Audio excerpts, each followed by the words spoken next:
Hey there, it's Wednesday, which means it's time for another AAA session, Ask Alyssa Anything. I am excited to answer the questions you guys have about the publishing industry and how to write a better book. If you're new to my channel and you haven't subscribed already, go ahead and hit that subscribe button to join this amazing community of storytellers. And while you're at it, go ahead and hit that like button. It would help me out a lot. And I want to alert you to a resource that I created specifically for my YouTube community. It is called my free story self-assessment worksheet. If you are a writer who has a current work in progress, this is a document that's going to help you identify what you're doing well in your current draft and what you can improve to take your story to the next level. I know how hard it can be to self-edit, so that's why I created this resource to hopefully help you see your story from a new perspective and return to it with fresh eyes. That is also going to sign you up for my newsletter where I publish exclusive interviews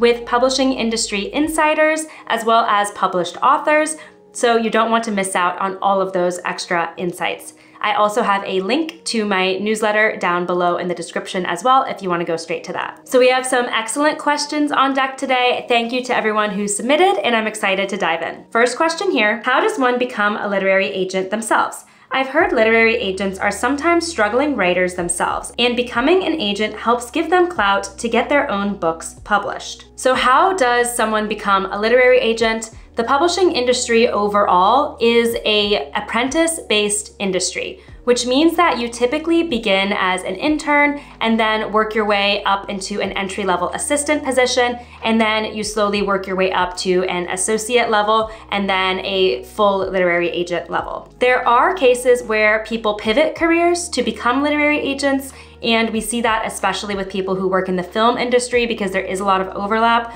or even people who work as booksellers or in other aspects of the industry. In the past few years especially, we did see editors at publishing houses, oftentimes big 5 publishing houses, leave to become agents for various reasons, one of which is that agents typically have a more flexible schedule and the structure of that job is quite different from the structure of working for a major conglomerate company.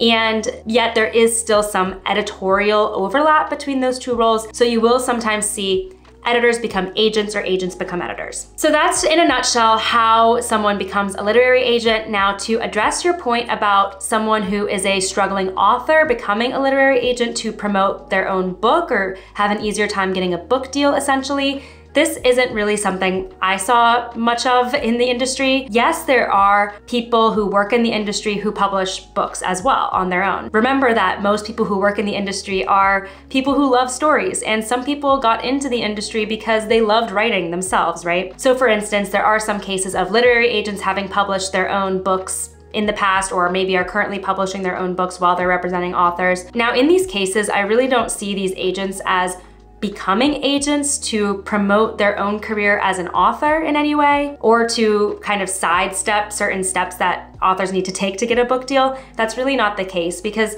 the agent's job is to be an author advocate and to advocate for their clients. Even if an agent has published a book, they will typically have their own agent, right, who represents their interests as an author independently of themselves acting as an agent for other authors. And I would say that overall, it is the exception, certainly not the rule, for literary agents to have also published books. Here's another question. How long should a novel synopsis be? Some agencies have vague requirements. What does 2 pages even mean? My synopsis is at 900 words, but my editor thinks it's too long and detailed, but I feel like I can't make it more compact. Can I leave it at 900 words? Ah, the dreaded synopsis. I feel like I talk so much about synopses with my clients and even on this channel because it is a perplexing, tedious, and frankly annoying document.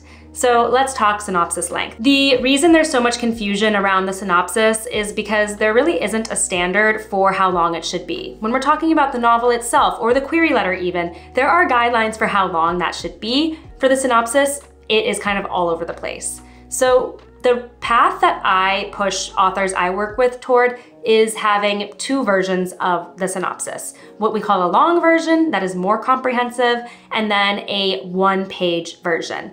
Now, what does 1 page mean? Because is it double spaced? Is it single spaced? What's the font size? What's the margins, right? For the synopsis specifically, I think you can be a bit more flexible with the length So I would say, you know, 1.5 space and normal margins and 12-point font is totally fine for that. And that way, having a one-page document and then a longer document, say up to maybe 1,500 words, will cover your bases. If an agent requests a synopsis but doesn't say how long it needs to be, then you can go ahead and send them that longer version because you probably want to give them a bit more detail anyway. But if you find an agent who says, I need a one-page synopsis, you already have that one-page version ready to go and you can send them that one. The one-page version is going to have to be a bit more high level. You're going to have to cut certain subplots, even certain characters out of it. That's just the nature of the document. So do your best, and agents understand what they're asking for and are going to understand that you can't distill everything in your novel down to a one-page document. Here's another question. I wonder how often you come across authors who are burnt out or having a difficult time enjoying the writing process now that they are under deadline. Do you have any advice or success stories about how to find the joy in the craft while also meeting certain expectations, deadlines, a certain standard of writing, etc.? This is such an important question, and it's not something I think I've covered on my channel before. So let's talk about burnout for writers who are under a contract. I actually have an anecdote to share about this one because I was recently catching up with a colleague I used to work with when I was in the industry, and we were talking about an author that we used to work with together. And I had asked why this author hasn't published her next book, because we published her first book and I was really excited to see the next book. Then I left the industry and it's been a few years now and I still haven't seen that book come out. So I just asked her if she knew what was going on or if she checked in with her. And she told me that essentially the author felt burnt out and felt like the pressure wouldn't allow her to produce the book that she wanted to and the book that was signed under her contract. But ultimately, what she said was that this is what the author needed to do. She needed to take herself away from the deadlines, from the pressure, in order to find her creative energy again. Now that's definitely an extreme example, but my colleague was super, super encouraging and supportive of this. She said,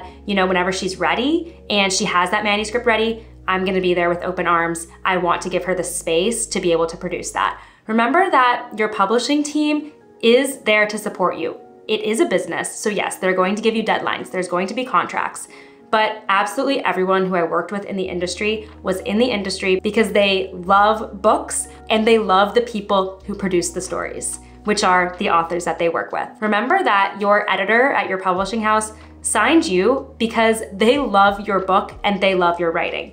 So you mentioned feeling pressure to reach a certain level of quality in your writing. Now, they already love your writing because they gave you a book deal. So I want you to remember that, return to that, understand that they are in your corner. And if you need to have a conversation with them about moving a deadline, by the way, it happens all the time in publishing. It's kind of a little known secret that books get pushed out months, even years, all the time. So if you need to have that conversation because the pressure of the deadline is inhibiting you from giving your story your all, then they are likely going to be amenable to that because they want the same thing as you, which is you to have the creative space to do your work. And you need that. This is your creative work. This is your process. So own it and ask for what you need would be my advice. That's all we had time for today. Thank you so much for tuning in. And if you have a question you want to ask, leave it here in the comments. This is the queue I use when I go through and review the questions, and I'd love to hear what's on your mind. Don't forget to hit that like button if you're enjoying these sessions. Hit the subscribe button if you haven't already. And don't forget your free story self-assessment and my newsletter link in the description below. Thanks so much for watching and happy writing.